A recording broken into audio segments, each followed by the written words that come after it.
Imagine putting $100 in a drawer, leaving it there for 10 years, and then coming back expecting it to feel like the same $100. The number is still the same, the bill did not shrink, your bank account did not technically lose the money, but then you try to actually spend it, and suddenly that $100 does not go as far as it used to. Maybe groceries cost more, maybe rent is higher, maybe gas costs way more than it used to. Even something like In-N-Out feels different now because the prices today are not what they were 10 years ago. And this is when you realize the weird part about money. The number can stay the same, but what that money can actually buy can change a lot. And that is exactly what we're talking about today. In this video, we're diving into why your money loses value over time, what fiat money actually is, how purchasing power works, and why cash sitting still for too long can become a problem. My name is Erin, welcome back to Your Money Friend, and let's get into it. When people say money loses value over time, they usually mean your money loses purchasing power. Purchasing power is just a simple way of saying, what can this money actually buy me? So if $20 used to buy your lunch, coffee, and maybe a snack, but now $20 barely covers lunch by itself, your money has less purchasing power. The number did not change, it's still $20, but the world around that $20 has changed. Prices moved up, and now the same money buys less. That is why people can have more dollars than they used to, but still feel like they are not getting ahead. Because the real question is not just how much money do I have, the real question is what can my money actually do? And that is the part people forget. Money is not valuable just because of the number printed on it. It is valuable because of what you can trade it for. Food, rent, gas, clothes, travel, a car, a house, a service, time, comfort, options. So when prices rise over time, your money may still exist, but it has less strength in the real world. Let's say you had $100 years ago. Maybe that $100 covered a big grocery run. Now that same $100 might cover a much smaller cart. You did not lose the $100, but you lost some of what the $100 could buy, and that is purchasing power. And once you see money that way, inflation starts to feel a lot more personal, because inflation is not just some boring number on the news. It is the reason the same grocery trip costs more. It's the reason eating out feels more expensive. It's the reason rent renewals hurt more. It is the reason people can make more money than they did a few years ago, but still feel like their paycheck is not doing enough. And this is why cash is tricky. Cash feels safe because the number stays stable. If you have $10,000 in cash, you still see $10,000. But if prices keep rising, that $10,000 can slowly buy less over time. So even though the number looks safe, the value behind it can weaken.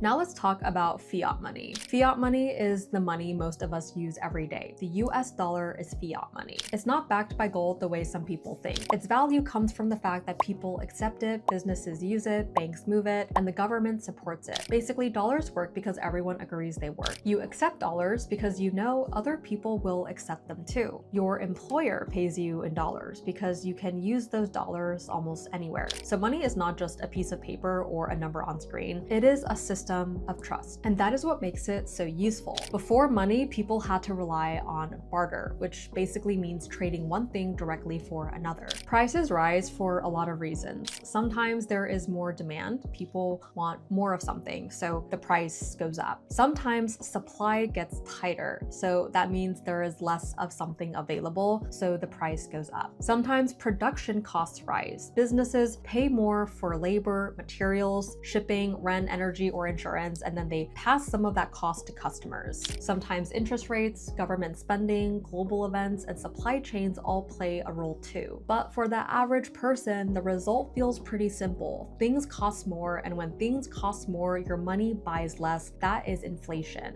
Why cash feels safe but can still lose value. Cash feels safe because the number does not move up and down like the stock market, and you do not need it for emergencies, bills, rent, and short-term goals. So the problem is not having cash. The problem is letting all of your money sit in cash for years while prices keep rising around it. If your checking account earns almost nothing, but rent, food, insurance, gas, and everyday costs keep going up, your money may look the same on screen but buy less in real life. That is why people look for ways to make their money grow, like high-yield cash accounts, stocks, ETFs, bonds, treasuries, real estate, crypto, or gold. Each option has risk, and none of them are right for everyone. But the main point is this: cash is great for safety, but long-term money usually needs a growth plan if you wanted to keep up with rising prices. Investing enters the conversation because cash is useful for safety, but it is not always enough for long-term growth. That does not mean investing is guaranteed, because stocks can drop, crypto can swing hard, options can be risky, real estate can be expensive, and bonds can change in value when interest rates move. So investing is not magic, but people invest because they want their money to have a chance to grow faster than inflation over time.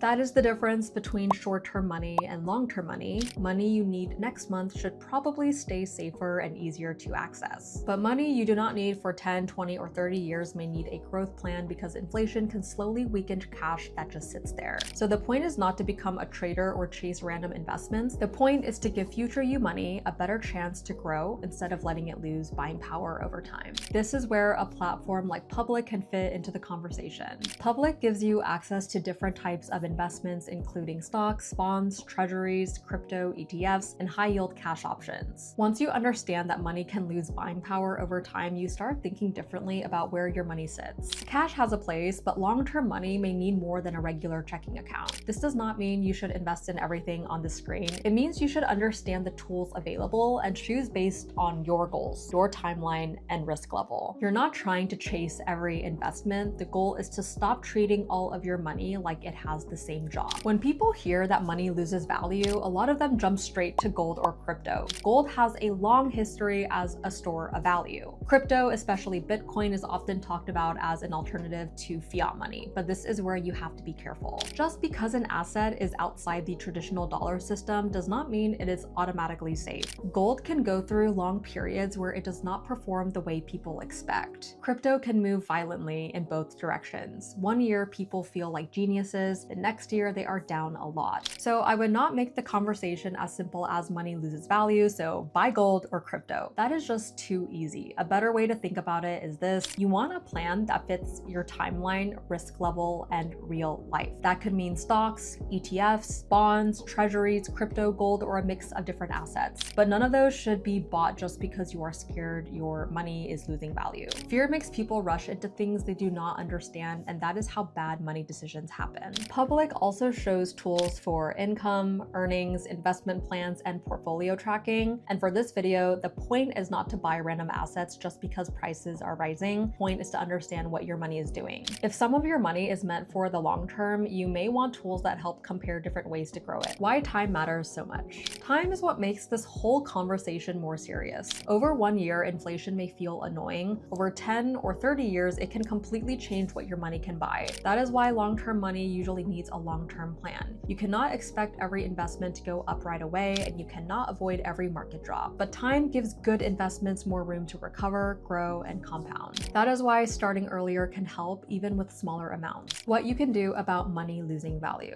So what do you actually do with this? First, keep cash for emergencies and short-term needs because you do not want to invest every dollar, then be forced to sell during a bad market just to pay for a car repair or bill. Second, make sure your cash is not sitting somewhere earning nothing. For money you want to keep safer and accessible, something like a high-yield cash account or treasuries may make more sense than a regular checking account. Third, invest for long-term goals. That could mean retirement, future wealth, or money you do not need for years. Just be careful with anything that sounds exciting but carries more risk, like crypto, individual stocks, or custom strategies. Those can have a place for some people, but they are not automatically the answer just because cash loses value over time. The goal is not to panic, the goal is to have a plan. And if this video made you realize you do not want all of your money sitting still forever, we will leave our Public link down below so you can go ahead and check it out. Public gives you access to different options like stocks, ETFs, bonds, treasuries, cryptos, all of that, so you can start comparing how different assets work in one place. It is an affiliate link. If you do choose to use our link down below, it helps support the channel at no extra cost to you. We really appreciate it. So why does your money lose value over time? Because prices rise and the same dollars buy less than they used to. Cash is important for emergencies and short-term needs, but cash sitting still forever can lose buying power. That is why long-term money usually needs a growth plan. Some money needs to stay safe, some money needs to stay accessible, and some money needs a chance to grow. I'm Erin from Your Money Friend. Tell us what you want to hear next in the comments. Thank you guys so much for watching, and I'll see you in my next video.